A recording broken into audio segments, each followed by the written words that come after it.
ಯಥಾ ರಕ್ಷತಿ ಯಸ್ತಸ್ಯ ಶೃಣೋತಿ ಚರಿತಂ ಸದಾ. ಇದು ಪುರಾಣದ ಮಾತು. ಹಿರಣ್ಯಕಶಿಪುವಿನ ಮಗ ಪ್ರಹ್ಲಾದರಾಜ. ಪ್ರಹ್ಲಾದರಾಜರಾಗಬೇಕಾದ್ರೆ ಅವರು ಭಗವಂತನ ಪರಮಭಕ್ತ. ಆದರೆ ಅವನ ತಂದೆಯಾದಂತಹ ಹಿರಣ್ಯಕಶಿಪು ವಿಷ್ಣುವಿನ ದ್ವೇಷಿ. ಹಾಗಾಗಿ ಈ ಹಿರಣ್ಯಕಶಿಪು ಆಗಬೇಕಾದ್ರೆ ನನ್ನ ಮಗನಿಗೆ ಯಾವತ್ತೂ ಕೂಡ ಹೇಳ್ತಿದ್ದ, ನೀನು ನನ್ನನ್ನೇ ಧ್ಯಾನ ಮಾಡಬೇಕು, ನನ್ನನ್ನೇ ಪೂಜೆ ಮಾಡಬೇಕು ಅಂತ. ಆದರೆ ಯಾವಾಗ ಹಿರಣ್ಯಕಶಿಪು ಈ ರೀತಿಯಾಗಿ ಹೇಳ್ತಾನೋ ಆಗ ಪ್ರಹ್ಲಾದನಾಗಬೇಕಾದ್ರೆ ಇಲ್ಲ, ನಿನ್ನ ತಂದೆ ಯಾರು, ಅವನ ತಂದೆ ಯಾರು, ಈ ರೀತಿಯಾಗಿ ಕೊನೆಗೆ ಬ್ರಹ್ಮನ ತನಕ ಹೋಗಿ ಅವನ ತಂದೆ ಯಾರು ಅಂತ ಕೇಳಿದಾಗ ವಿಷ್ಣು ಎಂಬುದಾಗಿ ಹೇಳ್ತಾನೆ. ನಂತರ ಪುನಃ ಪ್ರಹ್ಲಾದ ಪ್ರಶ್ನೆ ಹೇಳ್ತಾನೆ, ಅವನ ತಂದೆ ಯಾರು ಅಂತ. ಆಗ ಹಿರಣ್ಯಕಶಿಪುವಿನ ಬಳಿ ಉತ್ತರ ಇರುವುದಿಲ್ಲ. ಆಗ ಪ್ರಹ್ಲಾದ ಹೇಳ್ತಾನೆ, ಹಾಗಾಗಿ ವಿಷ್ಣುವೇ ಸರ್ವೋತ್ತಮ ಎಂಬುದಾಗಿ ಹೇಳ್ತಾನೆ. ಆದರೆ ಇದನ್ನು ಕೇಳಿದಾಗ ಹಿರಣ್ಯಕಶಿಪುವಿಗೆ ತುಂಬ ಸಿಟ್ಟು ಬರ್ತದೆ. ನಂತರ ಹಿರಣ್ಯಕಶಿಪು ತನ್ನ ಮಗನಾದಂತಹ ಪ್ರಹ್ಲಾದನನ್ನು ಗುರುಕುಲಕ್ಕೆ ಸೇರಿಸ್ತಾನೆ. ಅಲ್ಲಿ ಚಂಡಾಮರ್ಕರೆಂಬುದಾಗಿ ಅವನ ಗುರುಗಳ ಹೆಸರು. ಅವರಿಬ್ಬರು ಪ್ರತಿನಿತ್ಯ ಪಾಠ ಮಾಡ್ತಾ ಇರ್ತಾರೆ. ಪಾಠ ಮಾಡುವಾಗ ಮಧ್ಯದಲ್ಲಿ ಸ್ವಲ್ಪ ಸಮಯ ವಿರಾಮ ಇರ್ತದೆ. ವಿರಾಮ ಇದ್ದಾಗ ಈ ಪ್ರಹ್ಲಾದ ಗುರುಕುಲದಲ್ಲಿದ್ದಂತಹ ಎಲ್ಲ ದೈತ್ಯರ ಬಾಲಕರನ್ನು ಸೇರಿಸಿ ಅವರಿಗೆ ವಿಷ್ಣು ಸರ್ವೋತ್ತಮ, ವಾಯು ಜೀವೋತ್ತಮ ಎಂಬಂತಹ ತತ್ವಗಳನ್ನು ತಿಳಿಸ್ತಾ ಇರ್ತಾನೆ. ಒಂದು ದಿನ ಈ ಗುರುಗಳಾದಂತಹ ಚಂಡಾಮರ್ಕರು ಪ್ರಹ್ಲಾದನನ್ನು ಕರೆದುಕೊಂಡು ಹಿರಣ್ಯಕಶಿಪುವಿನ ಬಳಿಗೆ ಬರ್ತಾರೆ. ಬಂದಾಗ ಹಿರಣ್ಯಕಶಿಪು ಕೇಳ್ತಾನೆ, ಮಗುವೆ, ಇಷ್ಟು ಸಮಯ ನೀನು ಗುರುಕುಲದಲ್ಲಿ ಕಲಿತಿದ್ದಿ, ನೀನು ಕಲಿತದ್ರಲ್ಲಿ ಯಾವುದು ಸಾರಭೂತವಾಗಿದೆ ಅದನ್ನು ಹೇಳು ಎಂಬುದಾಗಿ ಹೇಳಿದಾಗ ಪ್ರಹ್ಲಾದನಾಗಬೇಕಾದ್ರೆ ವಿಷ್ಣುವೇ ಸರ್ವೋತ್ತಮ, ವಾಯುವೇ ಜೀವೋತ್ತಮ ಎಂಬುದಾಗಿ ಹೇಳ್ತಾನೆ.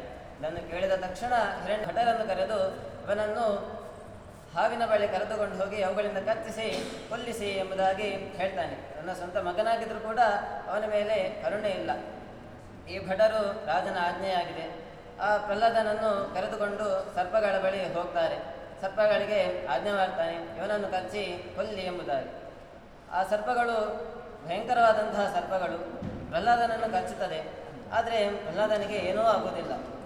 ಆ ಸರ್ಪಗಳೆಲ್ಲ ಹಿರಣ್ಯಕಶಿಪುವಿನ ಬಳಿ ಬಂದು ಪ್ರಾರ್ಥನೆ ಮಾಡ್ತಾರೆ, ಪ್ರಸಾದಿ ದೈತ್ಯೇಶ್ವರ ಕಾರ್ಯಮನ್ಯತ್ ದಂಶಾವಿಷೇಣ ಮಣೇಸ್ಫುಟಂತಿ ಎಂಬುದಾಗಿ ಪ್ರಾರ್ಥನೆ ಮಾಡ್ತಾರೆ. ಅಂದರೆ ನಾವು ಸರ್ಪಗಳು ಹೇಳ್ತದೆ, ನಾವು ನಮ್ಮಲ್ಲಿರುವಂತಹ ಎಲ್ಲ ಸಾಮರ್ಥ್ಯವನ್ನು ಉಪಯೋಗಿಸಿ ಇವನಿಗೆ ಕಚ್ಚುತ್ತಿದ್ದೇವೆ, ಆದರೆ ನಮ್ಮ ಹಲ್ಲುಗಳೇ ಉದರಿ ಹೋಯಿತು, ಭಿನ್ನ ಆಗಲಿಲ್ಲ ಎಂಬುದಾಗಿ ನಮಗೆ ಬೇರೆ ಕಾರ್ಯವನ್ನು ತಿಳಿಸು ಎಂಬುದಾಗಿ ಹೇಳ್ತಾರೆ. ಹಾಗಾಗಿ ಪ್ರಹ್ಲಾದನಿಗೆ ಏನೂ ಆಗಲಿಲ್ಲ. ಹಿರಣ್ಯಕಶಿಪುವಿಗೆ ಇನ್ನೂ ಕೂಡ ಸಿಟ್ಟು ಜಾಸ್ತಿ ಆಯಿತು. ಇವನನ್ನು ಬೆಂಕಿಯಲ್ಲಿ ಹಾಕಿ ಕೊಲ್ಲಿ ಎಂಬುದಾಗಿ ಆಜ್ಞೆ ಮಾಡ್ತಾನೆ. ಬೆಂಕಿಯಲ್ಲಿ ಹಾಕಿದಾಗ ಪ್ರಹ್ಲಾದ ಹೇಳ್ತಾನೆ, ನಾನು ಈ ಬೆಂಕಿಯ ಮಧ್ಯದಲ್ಲಿದ್ದರೂ ಕೂಡ ಒಳ್ಳೆ ತಂಪಾದಂತಹ ಗಾಳಿಯ ಮಧ್ಯ ಕೇಸಲ್ಲಿ ಹೇಳ್ತಾನೆ. ಅಲ್ಲಿಂದಲೂ ಕೂಡ ಪ್ರಹ್ಲಾದ ಬರ್ತಾನೆ. ಪರ್ವತದಿಂದ ಕೆಳಗೆ ಹಾಕ್ತಾರೆ. ಆದರೂ ಕೂಡ ಪ್ರಹ್ಲಾದನಿಗೆ ಏನೂ ಆಗುವುದಿಲ್ಲ. ಯಾಕಂತ ಕೇಳಿದರೆ ಅವನು ಪ್ರತಿಕ್ಷಣದಲ್ಲಿ ಕೂಡ ಭಗವಂತನ ನಾಮಸ್ಮರಣೆ ಮಾಡ್ತಾ ಇರ್ತಾನೆ. ನಂತರ ಒಂದು ದಿನ ಪ್ರಹ್ಲಾದನಲ್ಲಿ ಹಿರಣ್ಯಕಶಿಪು ಕೇಳ್ತಾನೆ, ಇನ್ನು ಭಗವಂತ ಎಲ್ಲಿದ್ದಾನೆ, ಹರಿ ಎಲ್ಲಿದ್ದಾನೆ ಎಂಬುದಾಗಿ ಕೇಳಿದಾಗ ಆ ಪ್ರಹ್ಲಾದನು ಅರಮನೆಯಲ್ಲಿದ್ದಂತಹ ಪ್ರತಿಯೊಂದು ಸ್ಥಳದಲ್ಲಿಯೂ ಕೂಡ ಇದ್ದಾನೆ ಎಂಬುದಾಗಿ ಹೇಳಿದಾಗ ಆ ಹಿರಣ್ಯಕಶಿಪು ಕಂಬವನ್ನು ತನ್ನ ಗದೆಯಿಂದ ಹೊಡೆಯುತ್ತಾನೆ. ಅದರ ಮಧ್ಯದಲ್ಲಿ ಭಗವಂತನು ಶ್ರೀಹರಿಯು ನರಸಿಂಹ ರೂಪದಿಂದ ಹೊರಗೆ ಬರ್ತಾನೆ. ಯಾಕೆ ಬರ್ತಾನಂತ ಕೇಳಿದರೆ ತನ್ನ ಭೃತ್ಯ ಅಂದರೆ ಪ್ರಹ್ಲಾದ ಅವನ ಮಾತನ್ನು ನಿಜ ಮಾಡಬೇಕು, ಅಂದರೆ ಅವನು ಭಗವಂತ ಎಲ್ಲ ಕಡೆ ಇದ್ದಾನೆ ಎಂಬುದಾಗಿ ಹೇಳಿದ. ಅಂತಹ ಮಾತನ್ನು ನಿಜ ಎಂಬುದಾಗಿ ತೋರಿಸಲಿಕ್ಕೋಸ್ಕರ ಭಗವಂತನು ಕಂಬದಿಂದ ನರಸಿಂಹ ರೂಪದಿಂದ ಬರ್ತಾನೆ. ಆ ನರಸಿಂಹ ರೂಪ ಎಂಬುದು ಎಂತಹದ್ದು ಅಂತ ಕೇಳಿದರೆ ಮೃಗಂ ನ ಮಾನುಷಂ, ಅದು ಮನುಷ್ಯನ ರೂಪವಲ್ಲ, ಮೃಗದ ರೂಪವಲ್ಲ. ಅಂತಹ ಒಂದು ವಿಚಿತ್ರ ರೂಪದಿಂದ ಭಗವಂತ ಕಂಬದಿಂದ ಹೊರಗೆ ಬರ್ತಾನೆ. ಯಾಕಂತ ಕೇಳಿದರೆ ಈ ಹಿರಣ್ಯಕಶಿಪು ತಪಸ್ಸು ಮಾಡಿ ಬ್ರಹ್ಮನಿಂದ ವರ ಪಡೆದಿರ್ತಾನೆ, ನನಗೆ ಮನುಷ್ಯರಿಂದಲೂ ಸಾವು ಬರಬಾರ್ದು, ಪ್ರಾಣಿಗಳಿಂದಲೂ ಸಾವು ಬರಬಾರ್ದು, ಮನೆಯ ಹೊರಗೆ ಒಳಗಡೆ ಬೆಳಗ್ಗೆ ಮಧ್ಯಾಹ್ನ ರಾತ್ರಿ ಯಾವ ಕಾಲದಲ್ಲೂ ಕೂಡ ಸಾವು ಬರಬಾರ್ದು ಎಂಬುದಾಗಿ ಪ್ರಾರ್ಥನೆ ಮಾಡಿರ್ತಾನೆ. ಹಾಗಾಗಿ ಭಗವಂತ ಆ ಬ್ರಹ್ಮನ ಮಾತನ್ನು ಕೂಡ ಸತ್ಯ ಮಾಡಬೇಕೆಂಬಂತಹ ಉದ್ದೇಶದಿಂದ ಮುಸ್ಸಂಜೆಯ ಸಂದರ್ಭದಲ್ಲಿ ಕಂಬದಿಂದ ಹೊರಗೆ ಬರ್ತಾನೆ. ಮನೆಯ ಒಳಗೂ ಅಲ್ಲ ಹೊರಗೆಯೂ ಅಲ್ಲ, ಹೊಸ್ತಿನಲ್ಲಿ ಕುಳಿತು ಆ ಹಿರಣ್ಯಕಶಿಪುವನ್ನು ಸಂಹಾರ ಮಾಡ್ತಾನೆ.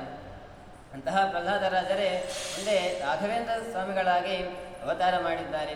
ತಮ್ಮ ಬಾಲ್ಯದಿಂದಲೂ ಕೂಡ ತುಂಬ ಕಡು ಬಡತನದಲ್ಲಿದ್ದರೂ ಕೂಡ ಅವರು ಭಗವಂತನ ಆರಾಧನೆಯನ್ನು ಬಿಡಲಿಲ್ಲ. ವಿಶೇಷವಾದಂತಹ ತಪಸ್ಸನ್ನು ಆಚರಿಸ್ತಾ ಇದ್ದರು. ತಮ್ಮ ಬಾಲ್ಯದಲ್ಲಿ ಅನೇಕ ಪವಾಡಗಳು ನಂತರ ಮಧ್ವಾಚಾರ್ಯರ ಎಲ್ಲ ಗ್ರಂಥಗಳಿಗೂ ಕೂಡ ವ್ಯಾಖ್ಯಾನವನ್ನು, ಅದೇ ರೀತಿ ಜಯತೀರ್ಥರ ಟೀಕೆಗಳಿಗೆ ವ್ಯಾಖ್ಯಾನವನ್ನು ಬರೆದಿದ್ದಾರೆ. ಅಂತಹ ಗುರುಗಳ ಅನುಗ್ರಹ ಎಲ್ಲರಿಗೂ ಆಗಲಿ ಎಂಬುದಾಗಿ ಪ್ರಾರ್ಥಿಸ್ತಾ ಶ್ರೀಕೃಷ್ಣಾರ್ಪಣ ನಮಸ್ತೆ.